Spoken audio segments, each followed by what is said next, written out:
America's team crumbling at the seams. We're talking about the ceiling falling apart. Now comes through Jerry World, another piece of sheet metal comes all the way down. So the roof sucks, the team sucks, and the floor sucks. The Houston Texans took advantage of that.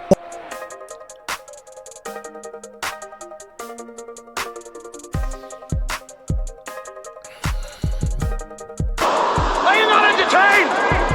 Are you not entertained? Is this not why you are here?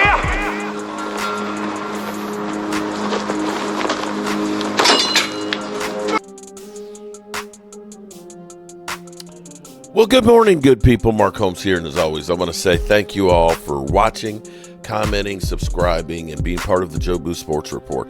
Without you guys, as well as you ladies, you know that this literally does not work. I hope everybody's having a great day. The Dallas Cowboys are coachless no more.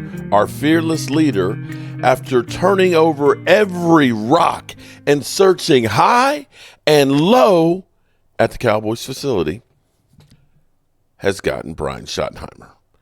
And I mean no disrespect for Brian Schottenheimer. In fact, I feel bad for Brian Schottenheimer because he's not going to get a fair shake, because you already have Cowboys Nation after having one of the most abysmal seasons that you can literally point to, Jerry Jones.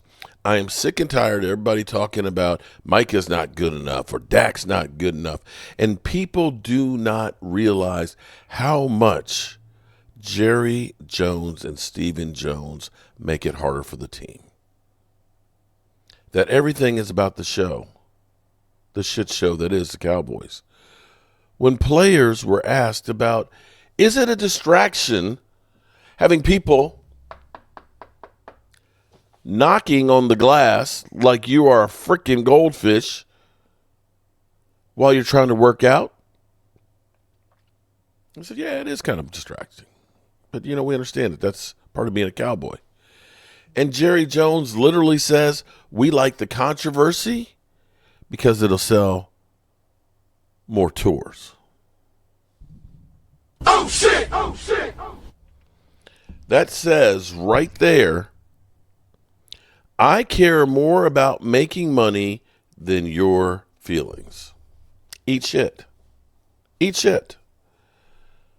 When it comes to the players, the mentality is, well, I paid CeeDee Lamb.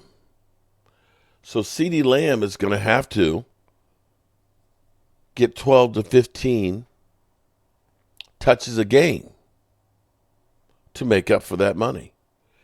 Even though the year before he set the Cowboys records with only 10. That now you're getting him to run the football 3 times a game for a guy who's not built to run the football. Mainly because you're too cheap to actually bring in a bona fide running back like Derrick Henry, or because you're short of cash because of the stupid moves that you made trading a number 4 pick for a Trey Lance that's no different than when you brought in Ryan Leaf, but at least Ryan Leaf didn't cost any draft capital when you brought him in. We go through and we blame the quarterback when you have 2 rookies starting on the offensive line, both in different positions than they've played. Cooper Beebe was a guard. Tyler Guyton was a right tackle. That's fine. We'll just that's good. We'll stick those guys in there. And instead of saying, maybe we need to have another weapon to go along with CeeDee Lamb, well, we paid him money, so he's going to do double duty. And with the familiarity that they do, and this is everything about them, they bring back people they're familiar with. This is no reflection on Brian Schottenheimer. I actually think Brian Schottenheimer will do some good things. The thing about this was the Cowboys missed another opportunity. Another opportunity to take coaches from different organizations and learn about them.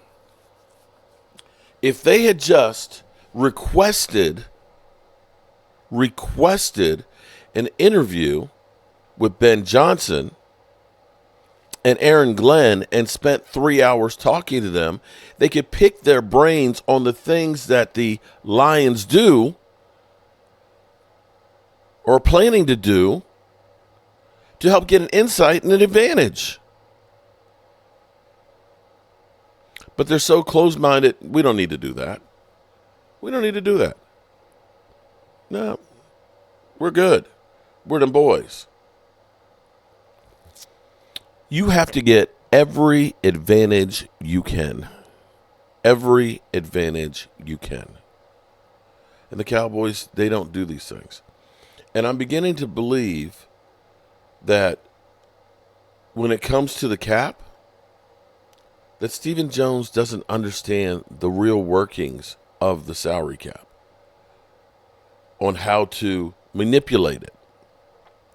He's been the capologist for 35 years, or whenever the salary cap came in. He's been the guy. So mind you, something new came in to the NFL. You're in charge of it. Where did you learn how to deal with the cap? Were you accounting? Have you ever actually had to pay bills? Budget? Try and put food on the table when you got $10 and you got a family of 7? I'm just asking. Because from what I see, you're always talking about how difficult it is. And it seems like what the Cowboys do is they wait till everybody else gets their contracts and say, well, we'll just emulate that contract. We'll put a little bit more on top of it and we'll call it a day. Because these are all things that have run the Dallas Cowboys in the ground.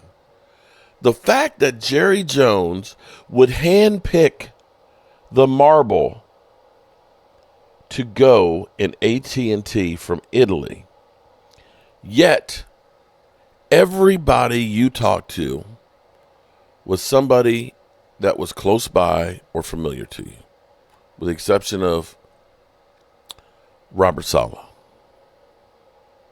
You didn't want to put the work in. You didn't want to do the homework. And then we wonder as fans, well, Dak sucks. Does he? I will go on record and I will go to my grave saying that Dak Prescott and Tony Romo for the last 20 years is the only thing that's made this team relevant. The only thing. And they lucked into both of those guys. They didn't want Dak. They wanted Paxton Lynch. They couldn't get him. They were looking at Connor Cook. Imagine had they gotten Paxton Lynch people instead of Dak Prescott.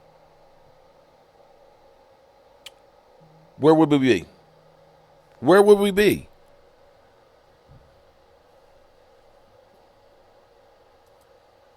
Pat McAfee, national treasure. This is not us making this up. This is actual reporting of Jerry Jones talking about being a general manager. I've done it all, okay? So I have an inordinate amount of confidence that, if anybody can figure out how to get this shit done, I can figure out how to get it done, John said. I've been there every which way from Sunday. And have I busted my ass a bunch? A bunch. And there's nobody living that out cutting and out shooting that can give you a bunch of times they busted their ass. So hell no. There's nobody that could fucking come in here and do all the contracts and be a GM any better than I can. Now, Jerry, congrats on talking your shit. Yeah, that was unbelievable. Think about the decades in decades of the people and fans saying Jerry needs to get his hands out of the team's business. Ever since Jerry has started running things, we haven't been good. He got rid of Jimmy, and then nobody's able to check Jerry. And Jerry's just got his little fingers and everything. He's making decisions. He's drafting from the yacht. He's cutting people. He's negotiating deals. He's calling plays sometimes. Shit, he will get out there and throw the ball himself if he wants to. That is what people say. That's why the Cowboys haven't been good. So if this is a new interview or if this is Clarence Hill Jr. writing about something that happened back in the day, it's like, shout out to Jerry Jones just finally telling everybody, hey, eat shit. Just want to let you know that. AJ, how do you feel? So here's the reality. Brian Schottenheimer can be successful if he gets support. Now, how we got here with Brian Schottenheimer is, I think the Cowboys panicked. I think the Cowboys believed the hype when people say Cowboys are a coveted job. As soon as Mike McCarthy was let go, talking heads said out there, of course this is an attractive job.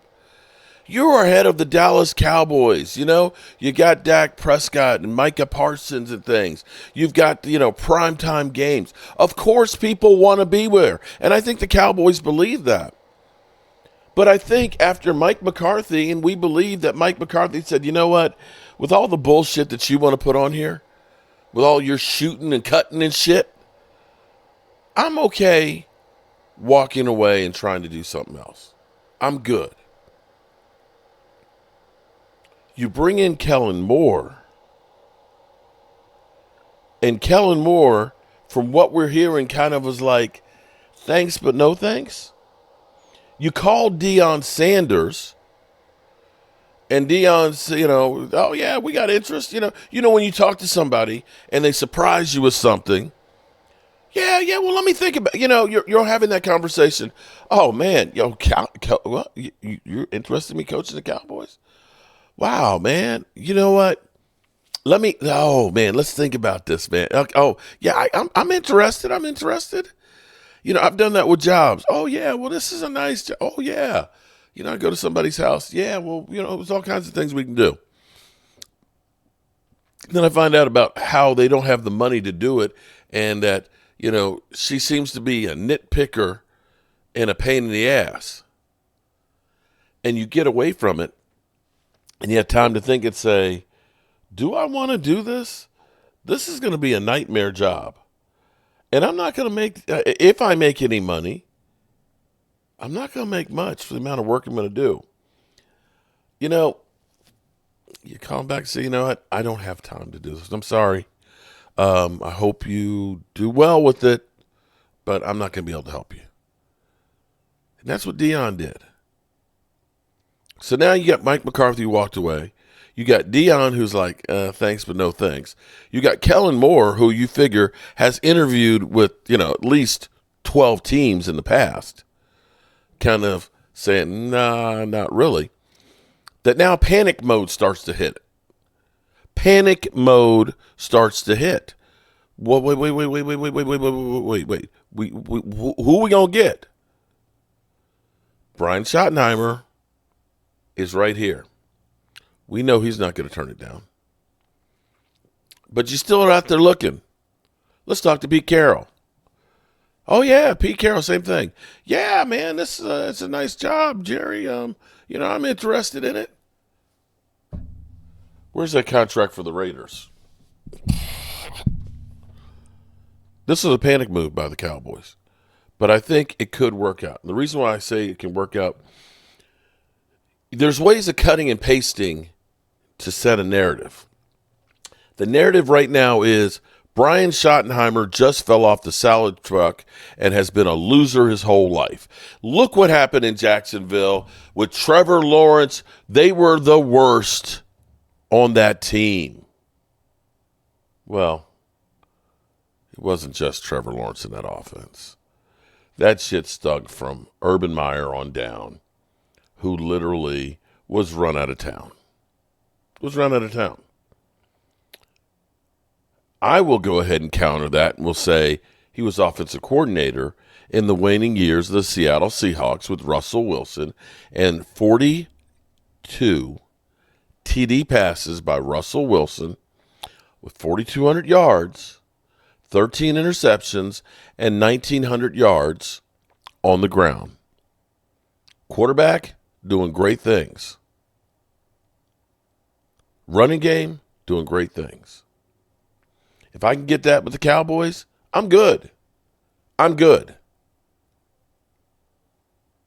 But the bottom line here is, to be successful, the Cowboys can't be, we're just looking inside. You know, we believe in our own guys mentality. That's got to go. Because the reality is we don't have the weapons on the offense to do what Brian Schottenheimer can do. We don't have the weapons on defense to do what it's going to take to get there. And the reality is, tomorrow, either the Commanders or the Eagles are going to the Super Bowl. And you are right now looking up at those guys. And in order to catch them, you're going to have to do more than believing in our own guys. For whatever reason, the Cowboys drag out everything they do. Wait so long? Why does he wait to the last minute to do things? Why? Why don't they jump into the free agent market? Why don't they go ahead and sign their guys earlier when it would be cheaper for them? Why are they dragging stuff out? And Machota said that was part of the reason, if not the main reason, why McCarthy's not coming back. It's because Jerry was dragging it out to the point where McCarthy's like, this ain't working, I'm bouncing. Because I'm seeing other options that I might have potentially dry up because they're already down the road looking at guys I need to start interviewing. And now is better than tomorrow if tomorrow is going to be the same as now. Tomorrow's not promised. And the answer comes back that Jerry likes being talked about. And if this Shocking. I get it. But if this is true, do you know what the best way to be talked about is in the NFL? As a winner. Winning. That just takes care of itself. You want to be everywhere at all times? You want to be everything everywhere all at once? Win. Yeah, but Rich, No, a second. Wait, they haven't won and they are everywhere. I know that. CJ, I know. I'm just saying the best way to be everywhere, where they are anyway, is to be talked about as a winner. And if you focus on that instead of just saying it's still better to be talked about even if we lose, which one would you rather have? And I don't understand. None of us do. Take a look at the Kansas City Chiefs right now. People have Chiefs fatigue because they're everywhere, bundling your this or singing, that. They're everywhere. They're freaking everywhere. But they're also not just everywhere. They're everywhere being talked about as dynastic. As opposed to losers. So focus on that. I know that sounds so simple. You know what? The problem is, it's hard to be elite. That's difficult. To put together a great team and win. Why go through the trouble of doing all of that when all I have to do is be a clown show and not have to put in the work? I'll do my homework the night before it's due, even though I had 3 weeks to do it. I'll cram the night before the final exam. And if I get an F on it, doesn't matter. Doesn't matter. I still have a job. So, yeah, the reaction to all this has been interesting to say the least. And I dare say I've got the wrong camera, because I should be looking at this one. I will say the reaction is definitely, people are mad. I'm seeing fans that are saying, I will not go to a game at AT&T, period. I'm done. I'm not buying merchandise and everything else. I hear that. I always hear that. But, you know, we them boys, people will be back. We know that. News from the NFL. The Cowboys have a new head coach. How about this, Shay? There he is right there. Turns out, David Lloyd, they didn't have to look very far. No, it's a mere promotion, simple promotion for Brian Schottenheimer. Let's get there. That's the story we're starting off with. That guy right there. Brian Schottenheimer is the new head coach of the Dallas Cowboys. His first head coaching job. He's been the offensive coordinator there for the last 2 seasons. This season, the offense was 16th in yards per game, albeit without Dak Prescott for much of the season. So he replaces Mike McCarthy as the Cowboys head coach. Let's take a look. Schottenheimer's first year in Dallas. Cowboys put up gaudy numbers on offense, ranked top 6 in touchdowns and yards per game. This season, well, it was a different story. The Cowboys offense scored the 3rd fewest touchdowns this season, while also averaging nearly 50 fewer yards a game. Senior NFL insider Adam Schefter joins us now. Adam, Brian Schottenheimer is a name that didn't generate a lot of buzz in league circles. In fact, he didn't even get an interview for any other head coaching vacancies. So take us through this decision and why Schottenheimer was picked over others the Cowboys looked at.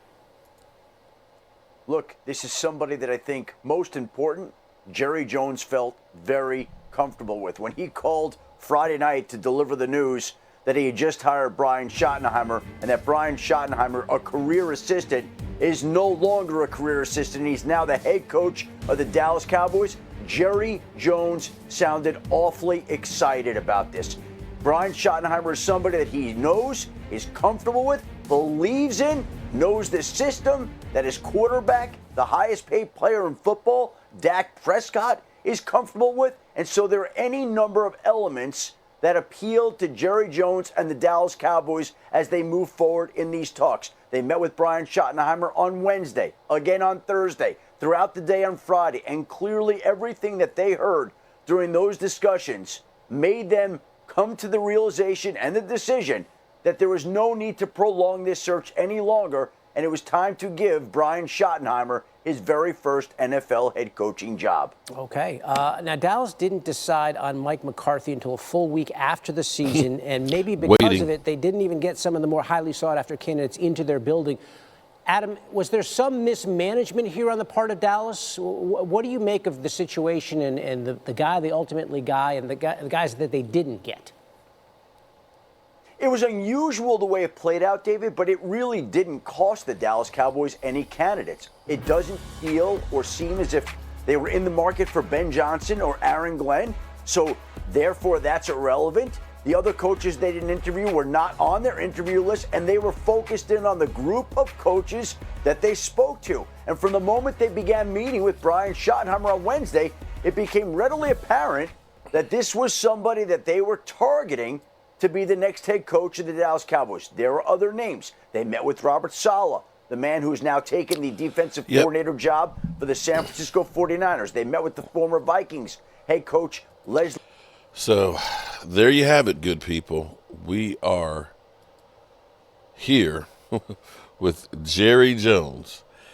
And I got to say, man, this stuff just gets crazier by the minute, but at least this is done. Now we'll start to get the staff put together.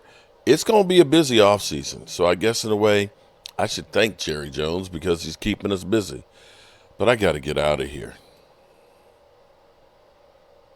I can't stand it anymore. I've got to get out of here. I've got to get out of here. Calm down. Get a hold of yourself. Stewardess, please let me handle this. I've got to get Calm down. Now get back to your seat. I'll take care of this. Calm down. Calm down. Get a hold of yourself. Doctor, you're one on the phone. Everything's going to be all right. Please. Sister, please, I'll handle this. Yourself.